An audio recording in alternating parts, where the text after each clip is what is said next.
Traiter avec les athées dans le but de les inviter à la foi nécessite de connaître certains principes fondamentaux, afin que le musulman qui s'engage dans cette tâche puisse se protéger des erreurs face à leurs arguments d'une part, et qu'il puisse connaître les voies pour les influencer d'autre part.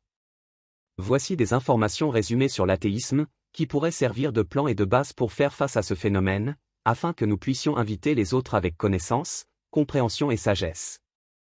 Ceci est une définition de l'athéisme, de ses causes, de ses types et des conseils pour les athées. Définition de l'athéisme.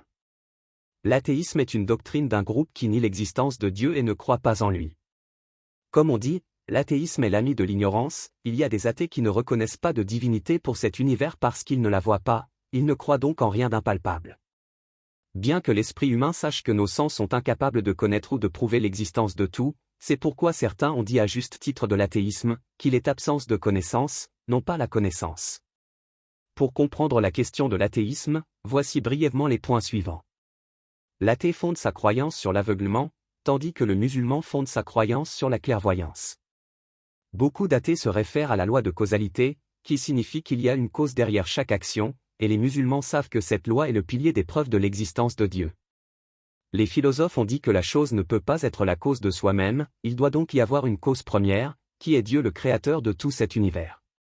Il est bien connu que les Juifs ont contribué à la diffusion de l'athéisme, notamment au siècle dernier, en diffusant les théories de Marx sur l'économie et l'interprétation matérialiste, les théories de Freud et autres, exploitant la lutte de l'Église contre la science et sa persécution de celle-ci, et parmi ce que disaient les promoteurs du communisme déchu. Marx, la religion est l'opium du peuple. Lénine, l'athéisme est naturel dans le marxisme, c'est l'esprit même du marxisme. Le danger de l'athéisme est qu'il conduit l'homme à l'incrédulité en ce qui concerne le jour du jugement, la récompense et la punition, le paradis et l'enfer, et toutes les croyances et adorations par lesquelles l'homme obtient la satisfaction de son Seigneur, et aussi améliore l'état des gens dans ce monde, et cela leur suffit comme punition que Dieu a scellé leur cœur. Type d'athéisme. Athéisme niant, athéisme complet. C'est pour un groupe qui a lu et approfondi l'étude de l'existence du Créateur, mais qui est arrivé à nier son existence, et donc à rejeter complètement les religions et tout ce qui s'y rapporte. Ce type exclut de la foi car il implique la mécréance. Athéisme refusant, athéisme partiel. C'est pour un groupe qui sait que Dieu existe, mais qui est dominé par son malheur et se comporte comme si Dieu n'existait pas, enfreignant les interdits et se moquant de la religion. Ce type peut être appelé athéisme hypocrite, et il exclut également de la foi, bien qu'il soit à un degré moindre que le précédent. Ainsi, il est nécessaire de connaître les personnes auxquelles on s'adresse et leurs idées pour commencer à partir de celles-ci et construire dessus, et il est également nécessaire de connaître les raisons de l'athéisme. Cause de l'athéisme. Certaines personnes sont surprises et se demandent, y a-t-il des causes à l'athéisme? Nous disons simplement, puisque nous sommes des humains et que nous avons des pensées contradictoires, il doit y avoir des raisons dont la connaissance peut nous permettre de comprendre ce à quoi nous sommes confrontés chez les athées, et parmi celles-ci. Les passions humaines.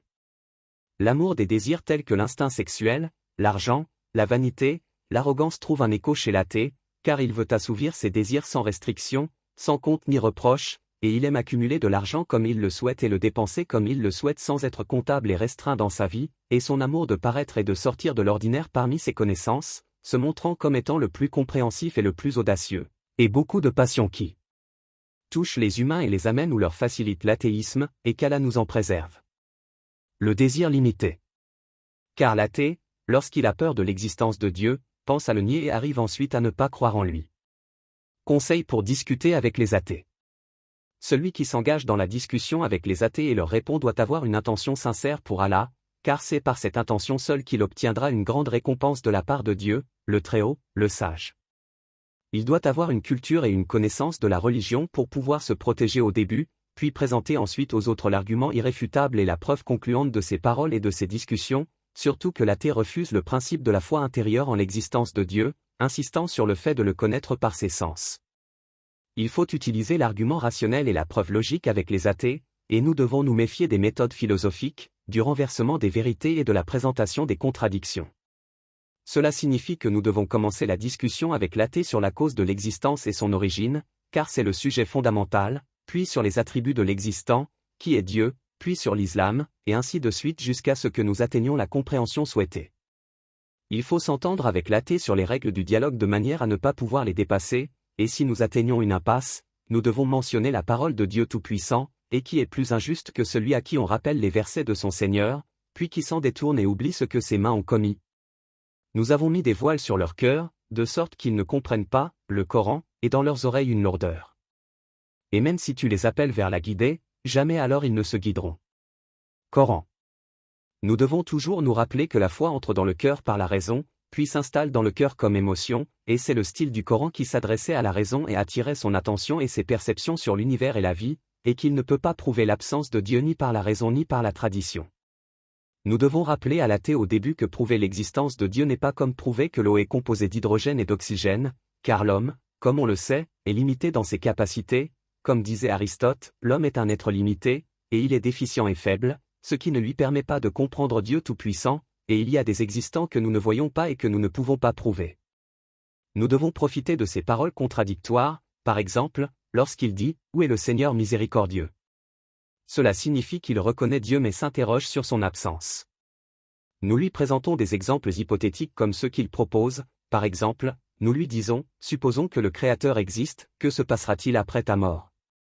Il t'aidera sûrement au jour du jugement si tu fais partie des croyants en lui, mais s'il n'y a pas de Créateur, tu ne perdras rien sauf quelque chose dont tu t'es privé dans ce monde, et ainsi de suite, nous lui présentons une idée après l'autre, peut-être que Dieu ouvrira son cœur par notre intermédiaire.